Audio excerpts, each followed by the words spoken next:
Thank you very much, Ryan. Really appreciate that generous introduction. And this is Principles for a Cloud-Native Platform.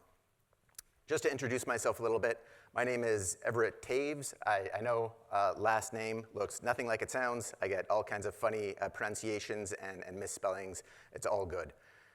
Toews is my handle kind of on all the things. And as Ryan mentioned, I'm a specialist director at Deloitte. And I've been with them for going on 5 years now, really ever since I got to New Zealand. And I'm on the platform and cloud engineering team, affectionately known as PACE, an absolutely great group of people to work with. It's really why I've been with Deloitte for so long. Just a really great team, really great people doing really excellent work. We do basically cloud, code, and containers, like Ryan said. And I'd encourage you to come visit us. We have lots of job positions open, and we're actively hiring. So for the first half of my career, you couldn't see me back there, but when Ryan asked, who started out doing development, I raised my hand. For about the first half of my career, the first 10 years-ish of my career, I was a developer. I like to say I'm a reformed developer now. And for the past 10 years or so, I've been building clouds and platforms, and I've been really invested in it. And I like to teach what I learn along the way. And I come to you here in New Zealand via Canada, hence the goofy accent. So I know we've got not a whole lot of time, so let's crack into it. And what I want to do here is kind of offer up a definition for cloud-native platform.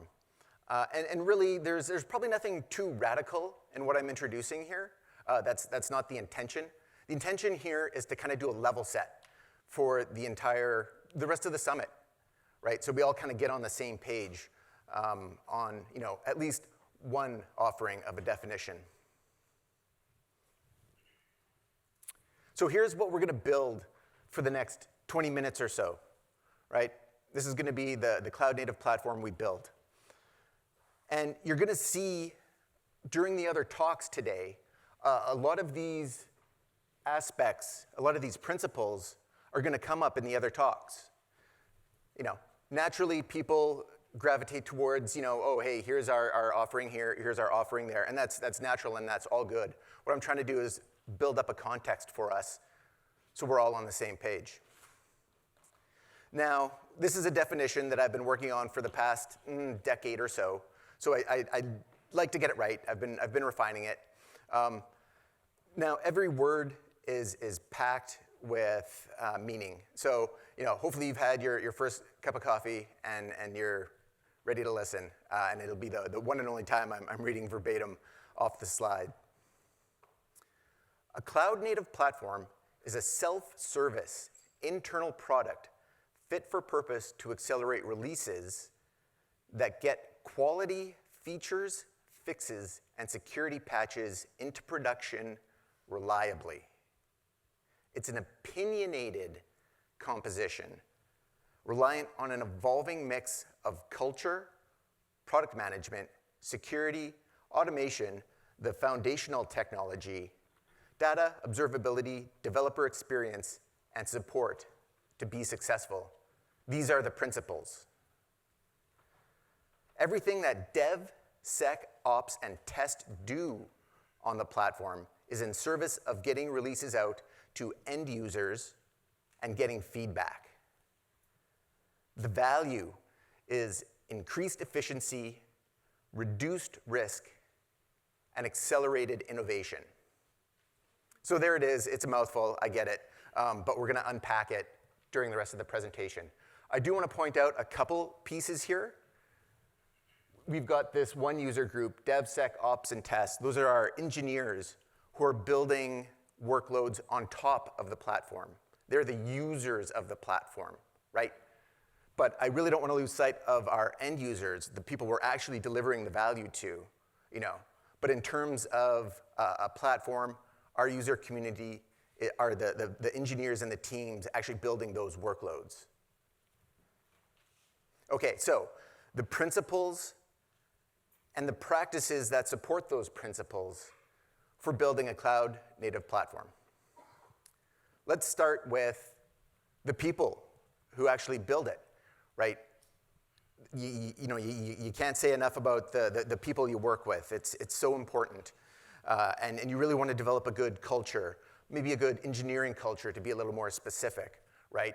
And naturally, communication is key. It's key in all aspects of life, right? Like, it's obvious, I suppose. But it bears repeating because, honestly, part of building and running one of these things is repetition. You kind of got to constantly communicate out the things that your platform can do, the value it has to your user community, all those engineers. You need a cross-functional team to develop it. You want to have all the skills on your team able to deliver features. And I know it's a tight job market, and maybe you can't have all those skills all the time on your team, so you might kind of tactically bring people in. But generally, you want all the people that you need to get things done. You want to focus on your ways of working for your engineering culture.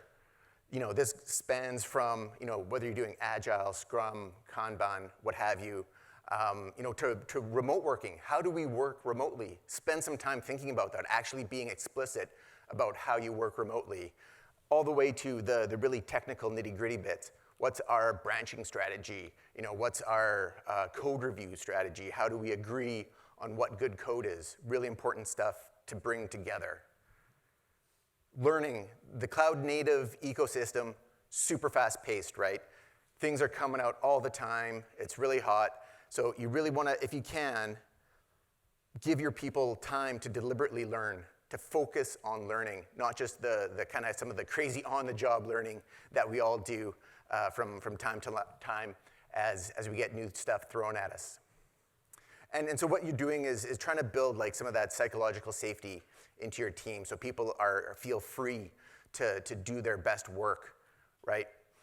And it's a matter of building up some empathy for people within your platform team, so you understand each other very well, but also empathy in the wider engineering community of your organization or enterprise. So the teams understand you, they understand what you're feeling, you understand what the other teams are feeling. And like, no kidding, this is important stuff because when times get tough, when timelines are tight, or there's an incident, or funding is tight, that's when it really pays to understand others' perspectives. And it all culminates in trust, right? Trust that everyone is there to do their best work and deliver something of like enduring value to those end users. Okay, so it was kind of right at the start of the definition, a platform must be managed as a product. And generally, it's an internal product. So you've got a product owner who's kind of defining the backlog and doing all that stuff and working with other teams and the team within. You need to have a vision for your platform. It's not just a bunch of tech you're throwing together, right? And hint, hint, this presentation might be my vision for a cloud-native platform.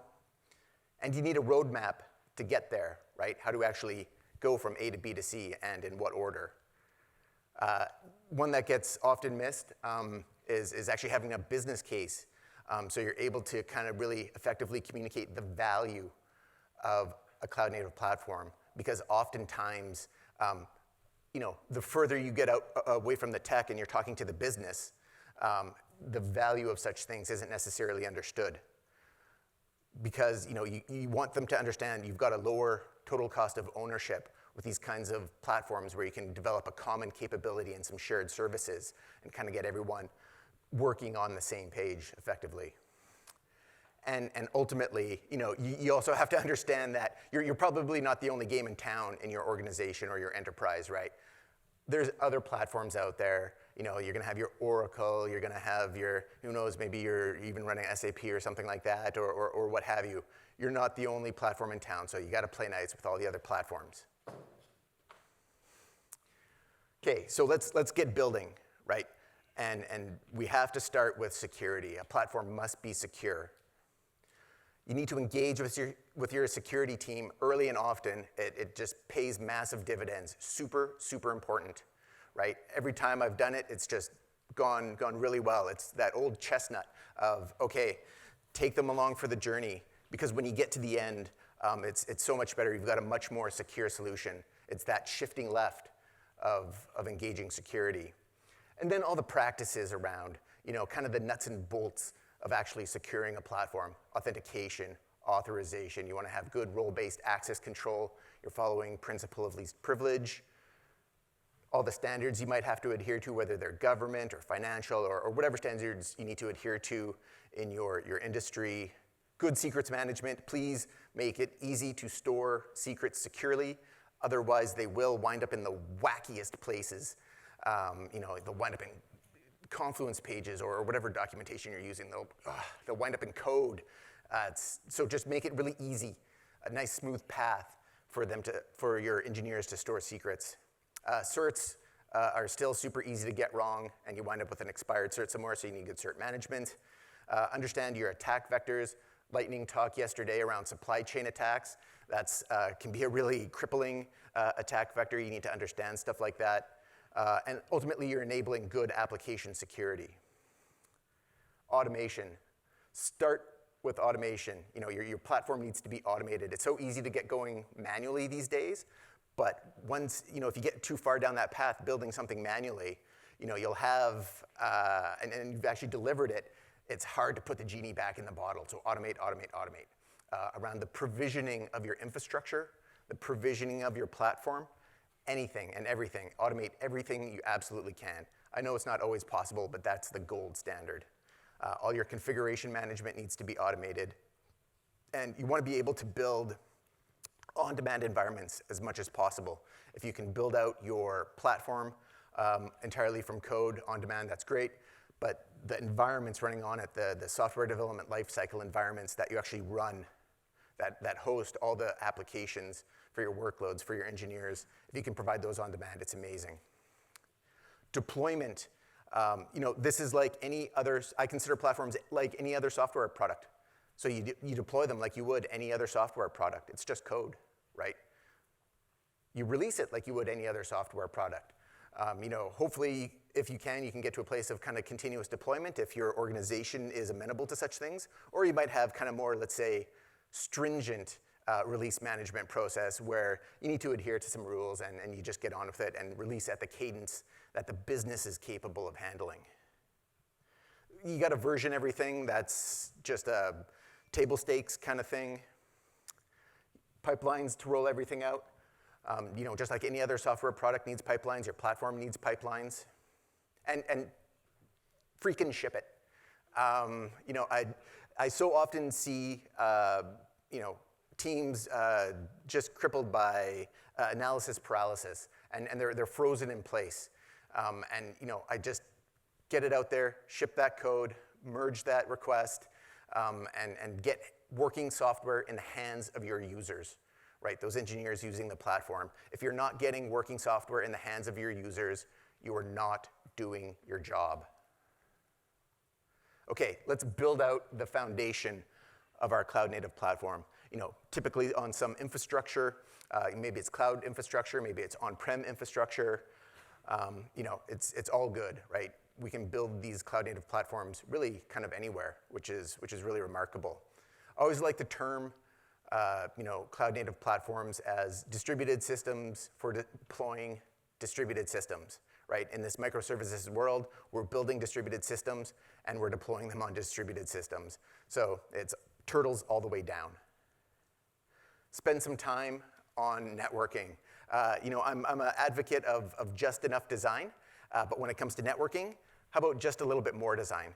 Because these are design decisions you're gonna have to live with for a very long time, if not forever. It can be extremely gnarly to unpick some of the networking decisions at the very low levels. Okay, let's get to our compute layer. What are we actually doing for compute? Well, honestly, really, you can build platforms out of anything. I always like to say, if you're running a couple VMs and you've got developers deploying to it and testers testing on it and security hardening it, that's a platform. A couple VMs, that's a platform. So like whether you know it or not, you're building a platform. But we're at the Cloud Native Summit, and we're really talking about Kubernetes here as our container orchestrator of choice, and it's at the heart of so many systems these days, and it's my container orchestrator of choice as well. So it's a great system, and you can build amazing things from it. The resource grouping model, that's things like AWS accounts, Azure subscriptions, Google projects. Here's where Conway's law starts to come into effect. Your organizational structure informs your resource grouping model, and that starts to inform how you actually build out your platforms. And so now you got Conway's model where the structure of your organization is influencing your architecture, and you need to be really careful because that might not be the best architecture. And just good tagging and labeling so you understand what's out there and you can track it. Now, data is a slightly different one. I say data, a platform should provide data persistence. It's not necessarily a must. I've seen and built platforms that don't actually store data themselves. Like for Kubernetes, I get that etcd is the data store, the distributed data store, and it stores persistent data. I'm talking about the workloads on the platform. May not necessarily need to store data. They could be stateless. But if you do have to store data, just the laundry list of things you might need to be able to support: good old block storage, file storage, object storage, SQL servers, SQL databases of all types. Not only SQL databases, there's a great many distributed databases these days that have the most remarkable properties, but are really quite complicated. But stuff is evolving all the time. Really, really interesting space. Okay, observability has come to the forefront, and your platform must be observable, right? It's really come to the forefront in, say, the past, 5 to 10 years, where people have started to focus on this, and it's become very much a universe of its own, which is really, really pretty cool to see.